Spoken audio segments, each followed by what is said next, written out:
Welcome. In this session on natural deduction, we'll give a deeper exploration of what we mean by the scope of a quantifier. To begin, let's have a concept. And this concept is a simple one, and it's one that we don't need very often. So the concept is a strict subformula.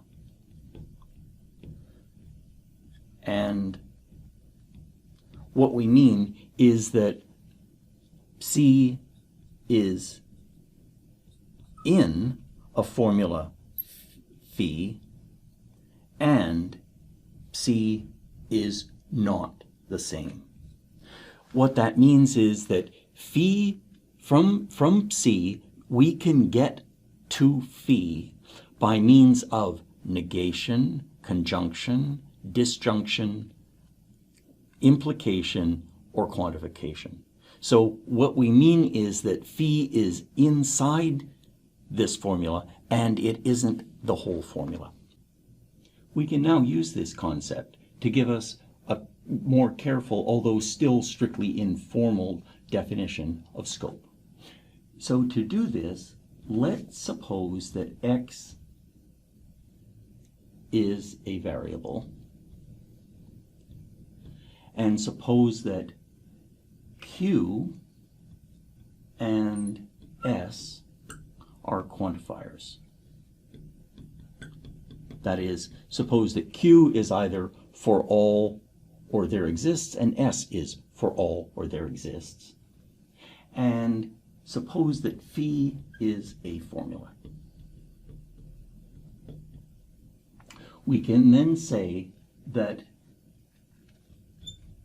for, if we take that quantifier Q, whatever it is, a variable x, and apply it to that formula phi, the scope of that quantifier is phi. And now there's a special condition. So we would normally say, oh, well, that makes sense, right? Except what if phi contains something else?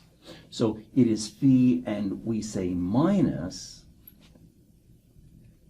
each subformula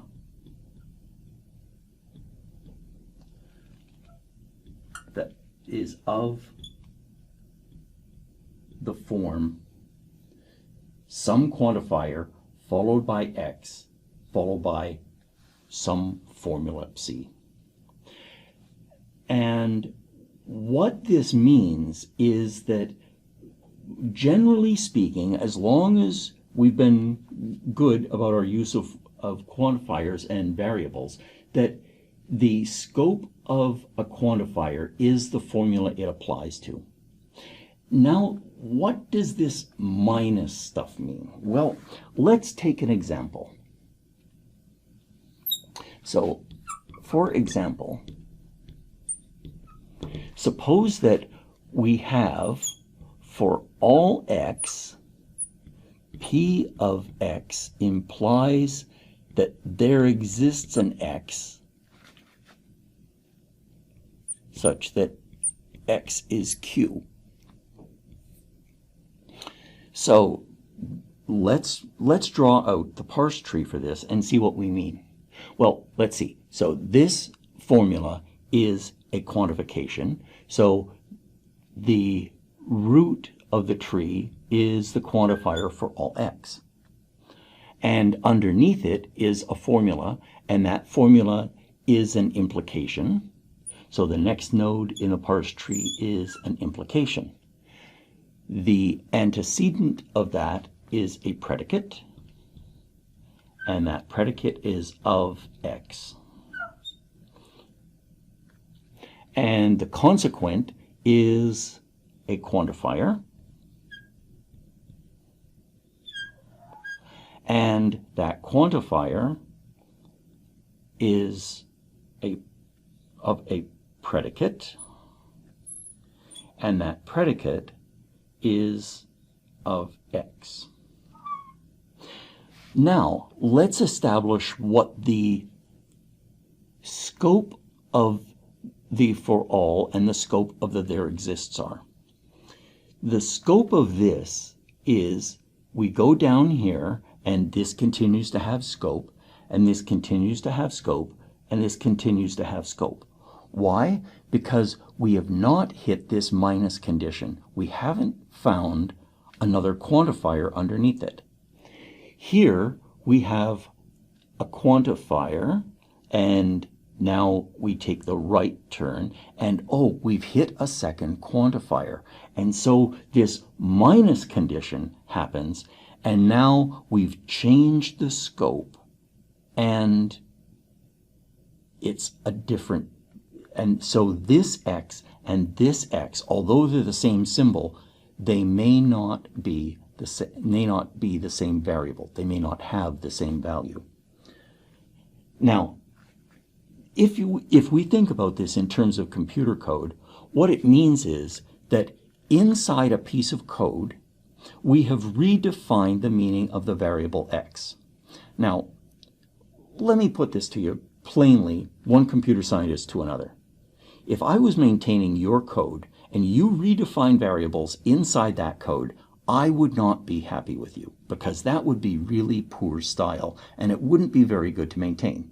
Now, would your code be technically correct? Yes. Would your code execute? Well, presumably, although the question of why I'm maintaining it would come in, but if I was maintaining it, I might just be trying to understand your code. And if you were redefining a variable, that wouldn't be very good style, would it?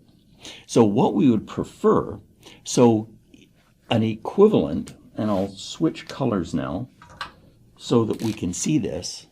So equivalent would be for all x, x is p implies that there exists. Now, better style, but the same technically correct, would be to change to a variable y. And if we did that, what we would be telling the user or telling the reader is that we're asserting that everything in the world, if it has property P, then something has property Q. And exactly what that P and Q mean, well, we'll get to that in much, much later sessions when we talk about the semantics and we talk about models and interpretations. For now, let's just note that if we were to draw the parse tree would look fairly similar. That is, we would start out with a for all x, and this is still an implication, and the antecedent is still a predicate of x, and then the consequent is a quantifier, and that quantifier is, this is a y now, and that quantifier is of y. And if we use these different variables, what we see is it's the same parse tree. That is, it has exactly the same structure. But now what we've done is we've been careful, and this strict subformula no longer mentions that variable. So this parse tree is the same as this parse tree. Many of us would find this to be a little easier to understand and perhaps better style, but this is still a correct parse tree, and this is where we have to understand that the scope of a quantifier is everything in its quantified formula minus the parts of that, the strict parts of it that redefine the variable in question.